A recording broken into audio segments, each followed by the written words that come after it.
آپ نے خود بھی تجربہ کیا ہوگا، اچھے موڈ میں ہوتا ہے، محبت کے موڈ میں ہوتا ہے تو اس بندے سے اچھے الفاظ نکلتے ہیں، اچھی باتیں کہتا ہے، مسکراتا ہے، اور یہی بندہ جب غصے میں آ جاتا ہے تو زبان سے گالیاں بکتا ہے، اس کے اندر سے پھر شر نکل رہی ہوتی ہے۔ ہمارے اندر کا شر ختم ہو جائے اور ہمارے اوپر خیر غالب آ جائے، یہ ہماری اس زندگی میں ڈیوٹی ہے۔ اس کو کہتے ہیں تزکیہ نفس، نفس کا تزکیہ کرنا۔ ایک ہوتا ہے تصفیہ قلب، قلب کی صفائی، اور تزکیہ نفس کا مطلب ہوتا ہے نفس کی ستھرائی۔ یہ دو الگ الگ الفاظ ہیں۔ مثال کے طور پر اگر شیشے کے اوپر مٹی آئی ہوئی ہے تو اس کی صفائی کرنی پڑتی ہے، آپ کپڑا اس کے اوپر لگا دیں، شیشہ بالکل صاف ہو جائے گا۔ لیکن اگر کپڑا میلا ہو جائے تو کپڑے کو کوئی استری کرنے سے وہ صاف نہیں ہوتا، اس کو دھونا پڑتا ہے۔ فرق کیا ہے؟ فرق یہ ہے کہ شیشے کے اوپر جو مٹی تھی وہ شیشے کی سطح پہ تھی، اندر نہیں گئی تھی، اس لیے وہ صفا جلدی ہو گیا۔ کپڑے کے اندر جو مٹی ہے وہ اندر چلی گئی ہے۔ اب اس کو نکالنے کے لیے اس کو ستھرا کرنا پڑے گا، پانی میں ڈالنا پڑے گا، صابن لگانا پڑے گا، پھر وہ مٹی اس کپڑے سے جدا ہوگی اور کپڑا بالکل صاف ہو جائے گا۔ اسی طرح نفس کے اندر خرابی ہوتی ہے تو اس کا تزکیہ کرنا پڑتا ہے، اس کو ستھرا کرنا پڑتا ہے، محنت کرنی پڑتی ہے، اور یہ نفس کا تزکیہ حاصل کرنا ہمارے لیے لازم ہے۔ اللہ تعالیٰ فرماتے ہیں قد افلح من تزکا، تحقیق فلاح پا گیا وہ جو ستھرا ہوا۔ فلاح کہتے ہیں اس کامیابی کو جس کے بعد ناکامی نہ ہو، ایسی عزت جس کے بعد ذلت نہ ہو، اللہ کے ہاں ایسا قرب کہ جس کے بعد اس کو دوری نہ ہو، اس کو فلاح کہتے ہیں۔ اور یہ اس شخص کو ملتی ہے جو اپنے نفس کا تزکیہ کرتا ہے۔ حضرت ابراہیم علیہ السلام نے دعا مانگی تھی، ربنا وابعث فیہم رسولا، اے اللہ میں نے بیت اللہ بنا دیا ہے، عبادت سکھانے والے کو بھیج دیجئے، میں نے مدرسہ بنا دیا ہے، پڑھانے والے کو بھیج دیجئے۔ اور اس وقت انہوں نے 4 باتیں کہی تھیں کہ وہ پیغمبر اسلام جو تشریف لائیں گے، یتلو علیہم آیاتہ وَيُعَلِّمُهُمُ الْكِتَابَ وَالْحِکْمَةَ وَيُزَکِّیہم، وہ ان کے اوپر آیات کی تلاوت کریں گے، علم و حکمت ان کو سکھائیں گے، اور ان کے نفوس کا تزکیہ کریں گے۔ تو انہوں نے تزکیہ کو 4 نمبر پہ بیان کیا۔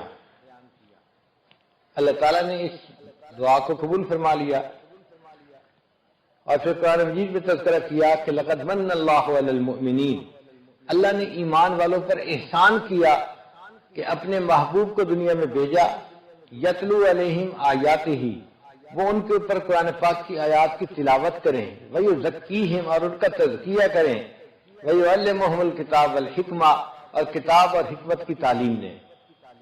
اب دعا تو وہی قبول ہوئی، لیکن اس میں جو تزکیہ کا لفظ ہے وہ پہلے 4 جگہ پہ تھا، اب اس کو دوسری جگہ پہ بیان کیا گیا۔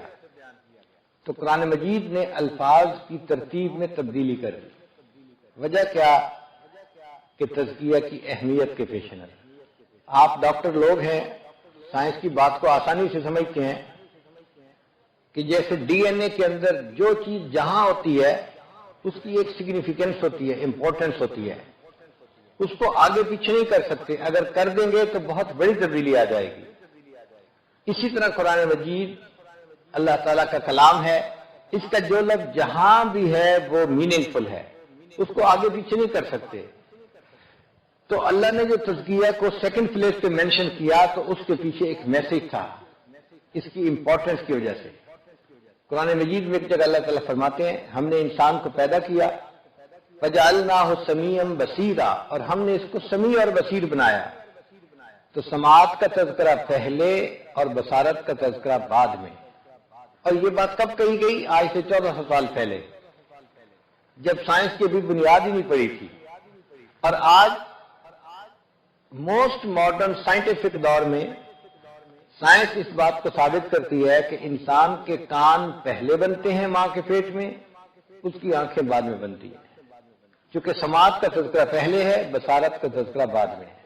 میڈیکل سائنس کے طلباء جانتے ہیں کہ بچے کی جب باڈی بنتی ہے تو سب سے پہلا آرگن جو اس کی باڈی میں ڈیولپ ہوتا ہے وہ اس کے کان ہوتے ہیں. حالانکہ عام فہم یہ کہتی ہے کہ سب سے پہلے دل بننا چاہیے، آنکھیں بننی چاہیے. سائنس کہتی ہے نہیں، کان بنتے ہیں. کان کیوں بنتے ہیں؟ اس کی وجہ یہ کہ اس کے اندر روٹ کینال ہوتی ہے اور اس کے اندر لیکوڈ ہوتا ہے، فلوئڈ ہوتا ہے، اور اس پر انسان کے پورے بیلنس کا انحصار ہوتا ہے. ہم جو سیدھا کھڑے ہوتے ہیں تو کیوں کھڑے ہوتے ہیں؟ ہمارے دونوں کانوں کے اندر فلوئڈ ہے، وہ ایک جگہ کے اوپر بیلنس ہوتا ہے اور دماغ کو سگنل ملتا ہے کہ میں سیدھا کھڑا ہوں. اگر وہ سگنل نہ ملے تو ہم تو سیدھا بھی نہیں کھڑے ہو سکتے. چنانچہ ایک نوجوان بیمار تھا، اور بیماری کیا تھی کہ وہ جیسے ہی زمین پہ کھڑا ہوتا تو وہ نیچے گر جاتا تھا. تو اس سے ہم نے پوچھا کہ آپ صحت مند ہیں، آپ کو مسئلہ کیا ہے؟ وہ کہنے لگا جی کہ جب میں کھڑا ہوتا ہوں تو مجھے محسوس ہوتا ہے کہ میں ٹیڑھا ہوں، میں اپنے آپ کو سیدھا کرنے کے چکر میں نیچے گر جاتا ہوں. اصل میں اس کا جو فلوئڈ کا بیلنس تھا وہ خراب تھا، تو دماغ کو غلط سگنل مل رہا ہوتا تھا. اس لیے انسان کی پوری باڈی کا جو توازن ہے نا وہ کانوں کے سگنل پر منحصر ہے. اس لیے باڈی میں کانوں کا بننا زیادہ اہم تھا. اور قرآن مجید نے 1400 سال پہلے خبر دے دی کہ انسان کو ہم نے پیدا کیا، اس کو ہم نے سمیع بنایا، پھر اس کو ہم نے بصیر بنایا. پہلے کان دیے، پھر اس کو آنکھیں عطا فرمائی. جب ہم کوئی عمارت بناتے ہیں تو پہلے اس کی بنیاد پڑتی ہے، پھر اس کے بعد چھت بنتی ہے. عام دستور یہی ہے. اللہ تعالیٰ نے قرآن مجید میں کائنات کو بنانے کا تذکرہ کیا تو پہلے زمین بنانے کا تذکرہ فرمایا. خلق الارض فی یومین، اللہ نے زمین کو 2 دن میں پیدا کیا. ثم استوى الی السماء، پھر اللہ تعالیٰ آسمان کی طرف، چھت کی طرف متوجہ ہوا. تو پہلے زمین بنی، بعد میں چھت بنی. لیکن جب کسی مکان کو گراتے ہیں تو ترتیب ڈیفرنٹ ہوتی ہے. سب سے پہلے اس کے اندر جو بجلی کی لگی ہوتی ہیں نا، بجلی کی لائٹیں، ان کو اتارا جاتا ہے. جب بجلی کی لائٹیں اتر جاتی ہیں پھر چھت کو گرایا جاتا ہے. پھر چھت گرانے کے بعد اس کی دیواریں گرتی ہیں اور وہ عمارت ختم ہوتی ہے. اب دیکھیں اللہ تعالیٰ نے قیامت کے قریب جا کے اس کائنات کو ختم کرنا ہے. تو ختم کرنے کے لیے سب سے پہلے کیا؟ اذا الشمس کورت واذا النجوم انکدرت، لائٹیں اتاری جا رہی ہیں پہلے. اور پھر اس کے بعد تذکرہ کیا کہ ہم آسمان کو بھی جو ہے نا ختم کر دیں گے، اور سب سے آخر پہ زمین کا تذکرہ کیا. تو دیکھو عمارت بناتے ہوئے جو ترتیب تھی قرآن نے ڈیفرنٹ بتائی، جب گرانے کی ترتیب تھی تو قرآن نے ڈیفرنٹ بتائی. تو جو لفظ قرآن مجید کا جہاں ہے وہ اسی جگہ ہی اہم ہے. تو اب تزکیہ کو اللہ تعالیٰ نے دوسرے نمبر پہ بیان کیا. اس میں یہ میسج دینا تھا کہ انسان کا تزکیہ ہونا انتہائی ضروری ہے. ایک اچھا آدمی اگر کوئی بات کہے تو بات کا وزن ہوتا ہے کہ یہ لکھا پڑا ہے، شریف انسان ہے، اگر وہ بات کر رہا ہے تو بات کی اہمیت ہوگی. اگر وہ بندہ قسم کھا کے بات کہے تو اہمیت بڑھ جاتی ہے، اور اگر 2 قسمیں کھائے اور اہمیت زیادہ، 3 قسمیں کھائے. آپ سوچیں اگر کوئی بندہ 7 قسمیں کھا کے بات کرے تو بات کی اہمیت کتنی زیادہ ہوگی. اللہ رب العزت جو کائنات کے مالک ہیں اور خالق ہیں، انہوں نے قرآن مجید میں ایک جگہ 7 قسمیں کھا کر ایک بات کی ہے.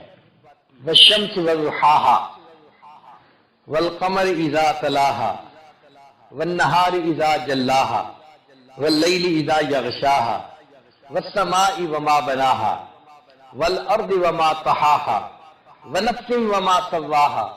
7 قسمیں لگاتار کھانے کے بعد اللہ فرماتے ہیں قد افلح من زکاها وقد خاب من دساها.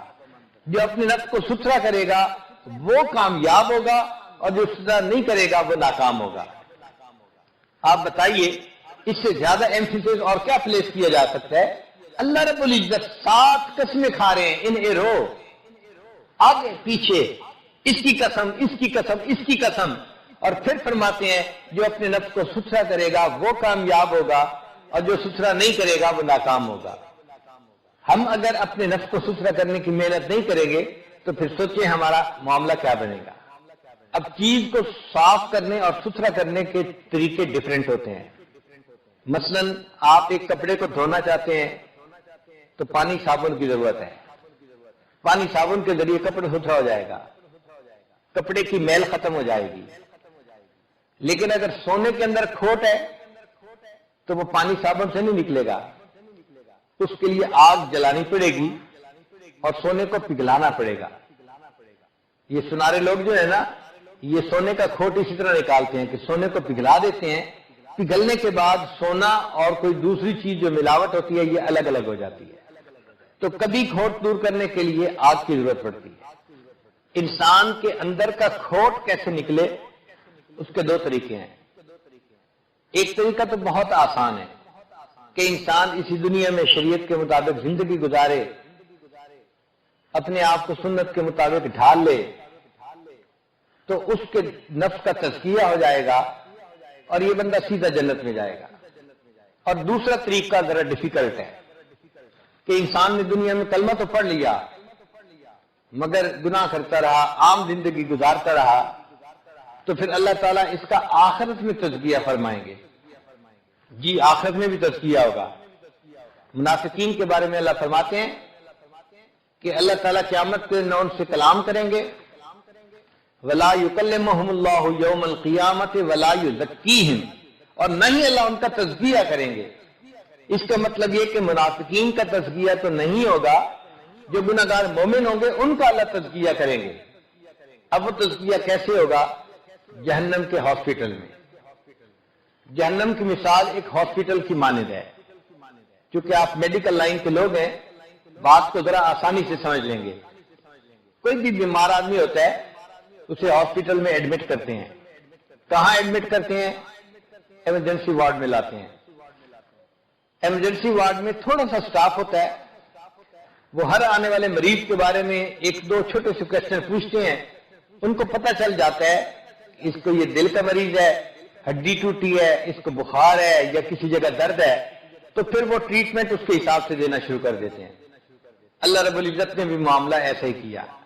جو بندہ فوت ہوتا ہے قبر میں جاتا ہے تو قبر آخرت کا ایمرجنسی وارڈ ہے، اور وہاں پر دو فرشتے ہوتے ہیں اور وہ تین چھوٹے چھوٹے کوسچن کرتے ہیں. من ربک، ایک تو یہ کہ انسان کی جسمانی صحت کے بارے میں قرآن نے کوئی اصول بتایا ہے. تو ہارون رشید نے علماء کو کہا، ایک عالم کھڑے ہوئے اور انہوں نے کہا جی ہاں بتایا ہے. کون سا؟ کہ قرآن نے جسمانی صحت کا ایک اصول بتایا، کلو وشربو ولا تسرفو، تم کھاؤ پیو مگر اسراف نہ کرو، اوور ایٹ نہ کرو. تو وہ بہت حیران ہوا کہ اس سے بہتر اصول تو اچھی صحت کے لیے کوئی بھی نہیں ہو سکتا. پھر اس نے کہا کہ اچھا یہ بتاؤ کہ کیا تمہارے پیغمبر اسلام نے بھی بتایا کچھ؟ تو انہوں نے حدیث کوٹ کی جس کا ترجمہ یہ ہے کہ سٹومک، معدہ تمام بیماریوں کا گھر ہے. جسم کو وہ چیز کھلاؤ جس کی اس کو ضرورت ہے، اور الوقایۃ خیر من العلاج، پرہیز علاج سے بہتر ہے. وہ عیسائی طبیب کچھ دیر سوچتا رہا اور کہنے لگا کہ میری پوری زندگی کا تجربہ ایک طرف، ان دو اصولوں نے طب کے معاملے میں کوئی کمی پیچھے نہیں چھوڑی. جو ان اصولوں پہ عمل کر لے گا اس کی جسمانی صحت ہمیشہ اچھی ہوگی. چنانچہ چند باتیں یہ آج وقت کی کمی کی وجہ سے جلدی جلدی بتاتا جائے گا. نوٹ کر سکیں تو بہت اچھا، ورنہ بعد میں سی ڈی وغیرہ سے نوٹ کر لیجئے گا. پہلا ہے سور تھروٹ. یہ بچوں میں اکثر ہو جاتا ہے. تو اگر ٹوڈلر ہیں، بچے 3-4 سال کی عمر کے ہیں، تو ان کے لیے بہترین نسخہ 1 چمچ لیمن جوس اور 1 چمچ ہنی، دونوں کو ملائیں، 20 سیکنڈ مائکرو ویو کریں اور اس کے بعد بچے کو دیں. بچہ انجوائے بھی کرتا ہے سویٹ ساور چیز کو، اور سور تھروٹ اتنا جلدی ٹھیک ہوتا ہے کہ انسان حیران ہوتا ہے. دوسری بیماری ہے کف. بچوں میں یہ کف کی بیماری اکثر ہو جاتی ہے. 1 سال کے کم عمر والے بچے کو شہد دینا یہ تجربے سے ابھی ثابت نہیں ہوا، لہذا انفینٹ کو ابھی نہیں دینا چاہیے. لیکن جو 1 سال سے بڑی عمر کے بچے ہوں ان کو آپ آرام سے شہد کھلا سکتی ہیں. کھانسی کے لیے صرف ہنی یہ بھی بہت کافی ہے. It contains illness fighting antioxidant and antimicrobials. جب بچہ رات کو سونے لگے تو سونے سے پہلے 1 چمچ شہد اس کو کھلا دیں. اس کا فائدہ مارکیٹ کے بنے ہوئے کف سیرپ سے بھی کئی گنا زیادہ بہتر ہوتا ہے اور بچے کو نیند بھی آتی ہے. اور اگر اس میں جھنجر ڈراپ ڈال دیے جائیں ہنی میں تو اور افیکٹو ہو جاتا ہے. ہومیوپیتھک کی ایک دوائی ہے چیسٹل CHESTAL. یہ بھی کھانسی کے لیے اتنی مفید ہے کہ ان 1 ڈوز میجیکلی کھانسی ختم ہو جاتی ہے. تیسری بیماری جو بچوں میں کامن ہے وہ کولک ہے. تو کولک کے لیے کیمومل ٹی وہ سب سے بیسٹ ہے. دن میں 3 اونس بچے کے لیے کافی ہوتی ہے. It relaxes the intestinal muscles and calms down a baby. Homeopathic کی دوائیوں میں ایک دوائی کا نام ہی ہے کیمومل. یہ بہترین دوائی ہے بچوں کے لیے. چوتھی چیز ہے بگ بائٹ کہ بچے کو بعض اوقات چیزیں کاٹ لیتی ہیں تو 1 چمچ کے اندر تھوڑا سا پانی ڈال کے اس میں بیکنگ سوڈا ڈال دیں, پیسٹ بنا کر لگا دیں. یہ فوراً زخم پر لگانے سے بچے کو درد کم ہو جاتی ہے. 5ویں چیز ہے نوز بلیڈ کہ بچوں کو نوز بلیڈ ہوتا ہے. اس میں یہ جو شملہ مرچ ہے اگر یہ خشک کی ہوئی ہو تو اس کا پاؤڈر بہت فائدہ مند ہوتا ہے. بچے کی نوسٹلز کو 3 منٹ کے لیے پکڑ کر رکھیں, پھر ایک گیلے کاٹن کے سویب پر یہ پسی ہوئی مرچیں لگا کر اس کی ناک میں رکھ دیں تو بچے کی نکسیر بہت جلدی بند ہو جاتی ہے. ہومیوپیتھک کی ایک دوائی ہے نائٹرک ایسڈ. اگر وہ 30 پوٹینسی میں یا 12 پوٹینسی میں مل جائے تو اس کے 3 ڈراپ ہمیشہ کے لیے نکسیر کا علاج بن جاتے ہیں. 6ٹھی چیز ہے اپسیٹ سٹامک کہ بچے کا سٹامک اپسیٹ ہو جاتا ہے, لوز موشن لگ جاتے ہیں, تو اس کے لیے جنجر سب سے مفید ہے. تو جنجر ہے اینٹی اسپاسموڈک پراپرٹی, لہذا یہ سیٹل ڈاؤن کر دیتی ہے مسل کی کنسٹرکشنز کو جو ٹمی میں ہو رہی ہوتی ہے, تو تکلیف بھی کم ہو جاتی ہے اور پیٹ بھی ٹھیک ہو جاتا ہے. 7ویں چیز ہے کہ بچے کو نزلہ زکام نیسل الرجیز ہو جاتی ہیں تو اس کے لیے ایپلز بہت مفید ہیں. چنانچہ ایپل کے اندر ایک فلیونائڈ ہوتا ہے وہ اس کے لیے بہت مفید ہے. انہیبٹس دی باڈی ریئیکٹ کرنے کے لیے, چنانچہ releases histamine allergies compound that triggers increased mucus production, sneezing, watery eye, یہ ساری کی ساری خود بخود ٹھیک ہو جاتی ہیں. ایک اصول اور بھی ہے کہ کسی شہر میں بچے کو الرجی ہو تو اس شہر کا شہد بچے کو 1 چمچ کھلائیں. وجہ یہ کہ اس شہر کی جو شہد کی مکھیاں ہوتی ہیں انہوں نے وہاں کی سبزیوں سے, پھلوں سے, پھولوں سے نیکٹر لیا ہوتا ہے اور شہد بنایا ہوتا ہے, تو اس شہر کی فوڈ الرجیز کے لیے اسی شہر کا شہد ہنی وہ بہت جادو کی طرح کام کرتا ہے. پھر 8ویں چیز ہے ڈائریا, چنانچہ اس کے لیے یوگرٹ کا استعمال بہت اچھا ہے. اس میں پروبیوٹک جو بیکٹیریا ہوتا ہے وہ بہت اچھا ہوتا ہے. لہذا اگر آپ کچھ دہی لے لیں پھر اس میں کچھ کیلا کاٹ کر ڈال دیں اور اس کو شہد میں ملا دیں تو یہ 3 چیزیں کھانے سے ڈائریا فوراً ٹھیک ہو جاتا ہے اور بچے کو یہ ٹیسٹی بھی لگتا ہے, بچے پسند بھی کرتے ہیں. سویڈن میں لوگوں کے ہاں یہ کامن پریکٹس ہے, وہاں ڈائریا کی دوائی نہیں کھائی جاتی. جب بھی ڈائریا ہو تو یوگرٹ پھر اس میں کیلا اور ہنی ملا کر تو اس کو اگر کھا لیا جائے تو یہ ڈائریا کا بہترین علاج ہے. پھر بچوں میں ٹوتھ ایک ہوتی ہے, دانت کا درد ہونا, اس کے لیے جو لونگ کا تیل ہے کلوو آئل وہ سب سے بیسٹ ہوتا ہے. کبھی کبھی اس دانت کی جگہ پر اگر گارلک کو رب کر دیں یا کیشیو کو رب کر دیں تو بھی اس کا فائدہ ہوتا ہے۔ 10ویں چیز ہے ایگزیما بچے کو ہونا۔ بچے کے جسم پر کبھی بھی ایگزیما ہو تو کوکونٹ آئل اس پر لگائیں یا اولیو آئل لگائیں تو ایگزیما جلدی ٹھیک ہو جاتا ہے۔ ایک ہوتا ہے ایئر انفیکشن۔ اگر بچہ 2 سال کی عمر سے بڑا ہے تو اولیو آئل کو اگر تھوڑا سا وارم کر لیا جائے اس کے 4-5 ڈراپس کو اور وہ اس کے کان میں ڈال دیا جائے تو ایئر انفیکشن ختم ہو جاتی ہے۔ اگر اس سے بڑا بچہ ہے، ٹین ایجر ہے، تو پھر 7 ڈراپ کے قریب تیل ڈالنا زیادہ فائدہ مند ہوتا ہے۔ ایک ہوتا ہے ریڈیوسنگ فیور۔ اگر ریڈیوسنگ فیور ہو تو را اونین کو سلائس کریں اور بچے کے پاؤں کا جو نیچے سول ہے، ننگا پاؤں، اس کے اوپر رب کریں۔ اللہ کی شان کے ریڈیوسنگ فیور اس سے ٹھیک ہو جاتا ہے۔ کبھی کبھی بچے کے سر میں خشکی ہو جاتی ہے، ڈینڈرف اس کو کہتے ہیں، اس کے لیے یوگرٹ اور بلیک پیپر کو ملا کر یا زیتون کا تیل استعمال کروائیں تو یہ تینوں چیزیں خشکی کو ختم کر دیتی ہیں۔ اور اگر 1 سپون لیمن جوس ہو تو اس میں 5 سپون کوکونٹ آئل کے ملا دیں اور ان کو سر کے اوپر لگوائیں تو خشکی بالکل ختم ہو جائے گی۔ اگلی چیز ہے بچے میں ٹیتھنگ کا ہونا۔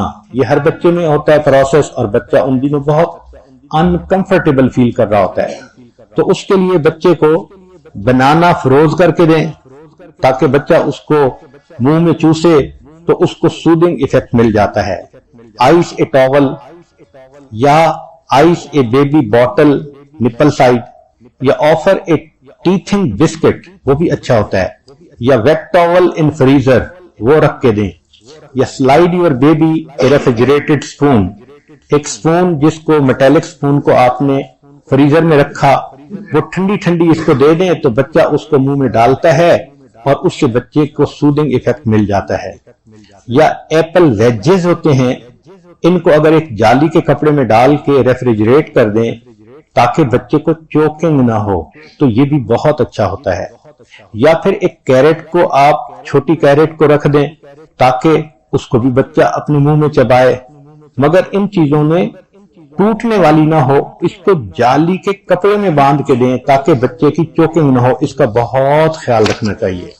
پھر مساج گمز کو کر لیا جائے تو اس سے بھی فائدہ ہوتا ہے، اور مساج کریں سافٹلی کلیئر فنگر کے ساتھ۔ پہلے اپنی فنگر کو اچھی طرح دھوئیں، ایسا نہ ہو کہ فنگر کا بیکٹیریا الٹا بچے کو اور کوئی نقصان دے۔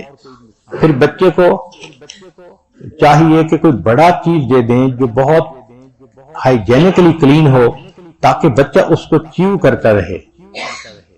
اس کے لیے یہ جو لونگ کا تیل ہے یہ بھی بہت فائدہ مند ہوتا ہے، مگر اس کا لمیٹڈ یوز کرنا چاہیے۔ آئس کیوبز ایسے بچے کو دے دیے جائیں تو وہ بھی بہت اچھے ہیں، بچہ آئس کو چباتا بھی رہتا ہے اور آئس پگھلتی بھی ہے، اس کو اچھا بھی لگتا ہے۔ تو ٹیڈنگ کے لیے یہ تمام چیزیں بہت یعنی ٹیسٹڈ چیزیں ہیں۔ ایک ہوتی ہے کار سکنس، سفر میں جانا ہے اور بچے کو کار سکنس ہوتی ہے تو اس کے لیے اگر فریش جنجر ٹی بنا کے بچے کو 1 کپ پلا دیا جائے، 2 سال سے بڑے بچے کے لیے یہ نسخہ بہت اچھا ہے۔ اس کا طریقہ یہ ہے کہ 1 چمچ شریڈڈ جنجر ہو، 4 اونس واٹر کے اندر اس کو 5 منٹ کے لیے گرم کریں، پھر شہد ملا کر بچے کو سفر سے 1 گھنٹہ پہلے پلا دیں تو بچے کو کار سکنس نہیں ہوگی۔ اگر بچے کو کہیں مائلڈ سویلنگ ہوتی ہے، فیل ہو رہی ہے، تو جو کیوکمبر ہے اس کے ٹھنڈے سلائس اس جگہ پر تھوڑی دیر کے لیے رب کریں تو اس سے سویلنگ جو ہے وہ ختم ہو جاتی ہے۔ بچے کا گلا خراب، اس کے لیے نمکین پانی کے غرارے بھی بہت اچھے ہوتے ہیں۔ اگر بچے کو کنسٹیپیشن فیل ہو رہی ہے تو کاسٹر آئل ملک میں ڈال کے استعمال کروائیں۔ اور یہ بھی ہے کہ ایک بڑا banana with warm glass of milk, اگر بچے ٹین ایجر ہیں تو ان کی کنسٹیپیشن کے لیے یہ بہت اچھا ہے۔ ایک گولی ہے سینا، SENNA، اگر یہ دی جائے تو کنسٹیپیشن بہت جلدی ختم ہو جاتی ہے۔ کبھی بچوں کو سکریشز آ جاتے ہیں، وونڈ آ جاتے ہیں، تو ان کے لیے ٹرمیرک پیسٹ یعنی ہلدی کا جو پیسٹ ہے وہ بہترین ہیلنگ ایفیکٹ رکھتا ہے۔ اگر بچے کا جسم خدا نخواستہ جل جائے تو فوری طور پر اگر آپ کے پاس شہد ہے تو وہ لگائیں، انڈا ہے کچا وہ لگا دیں، یا جو دانتوں کی پیسٹ ہوتی ہے وہ لگا لیں۔ ان چیزوں کے لگانے سے اس کی سکن پہ نشان بھی نہیں رہتا اور برن کو جلدی ریمیڈی مل جاتی ہے۔ اگر بچے کو ڈائجسٹو پرابلم ہے تو اس کے لیے جو بڑی الائچی کہی جاتی ہے اس کو ایک گلاس پانی میں ڈال کر آپ چولہے کے اوپر ابال کے ٹھنڈا کر لیں، پھر اس پانی کو بچے کے فیڈر بناتے ہوئے استعمال کریں تو گیس پرابلم اور ڈائجسٹو پرابلم بچے کا ختم ہو جائے گا۔ آخری چیز کہ بچے کے برین کی ڈیولپمنٹ کے لیے فش آئل بہت ضروری ہے۔ پھر 40 دن خون کا قطرہ رہا، پھر 40 دن بعد گوشت کا لوتھڑا بنا، یعنی 40 دنوں کے بعد تبدیلی آ رہی ہے۔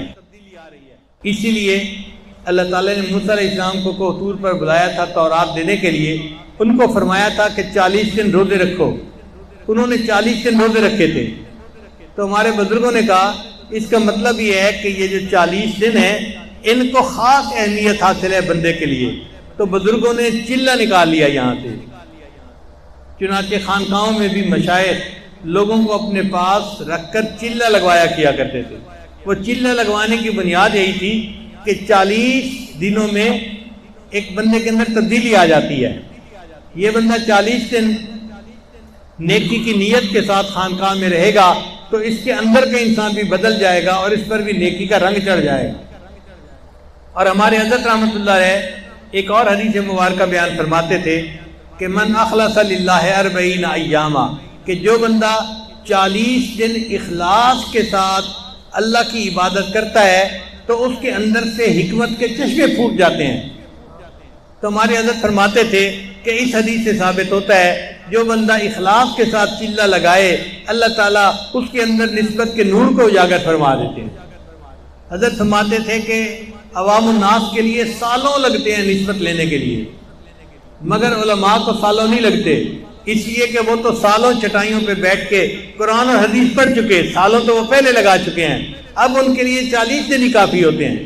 اس لیے ہمارے حضرت مرشد عالم رحمۃ فرماتے تھے کوئی بندہ 40 دن میرے پاس آ کر رہے، اس کی دل کی کیفیت نہ بدلے تو تم میرا نام بدل دینا۔ اور یہیں سے لگتا ہے کہ حضرت مولانا الیاس رحمۃ اللہ علیہ نے جو جماعت میں وقت لگانے کی ترتیب ہے نا وہ لی کہ چلہ لگاؤ یا 3 چلے لگاؤ یا زندگی لگاؤ، تو وہ چلے یہیں سے نکلے۔ حدیث مبارکہ میں آتا ہے کہ جو بندہ 40 دن تکبیر اولیٰ کے ساتھ نماز پڑھے اللہ تعالیٰ اس کو منافقت سے بری فرما دیتے ہیں اور اللہ تعالیٰ اس کے دل کی ظلمت کو دور کر دیتے ہیں۔ تو 40 دن کی یہ خوشخبریاں بتاتی ہیں کہ واقعی 40 دن کے عمل میں اللہ تعالیٰ نے کوئی برکت رکھی ہوئی ہے۔ چنانچہ جن کے پاس وقت زیادہ ہوتا ہے وہ پوچھتے ہیں جی کہ ہم ایک لطیفے پہ کتنا مراقبہ کریں؟ بھئی ایک لطیفے پہ 40 منٹ کریں مراقبہ، ہر لطیفے پہ 40 منٹ کرتے کرتے پھر دیکھیں کیسے ذکر کی کیفیت نہیں ملتی۔ مراقبہ تو ہم کرتے ہیں 1 منٹ اور 2 منٹ، اب 1 منٹ اور 2 منٹ روز پڑھنے والا بچہ تو پہلی جماعت میں پاس نہیں ہوتا، ہم ولایت کے اس میدان میں 1-2 منٹ پڑھ کے کیسے پاس ہو جائیں گے؟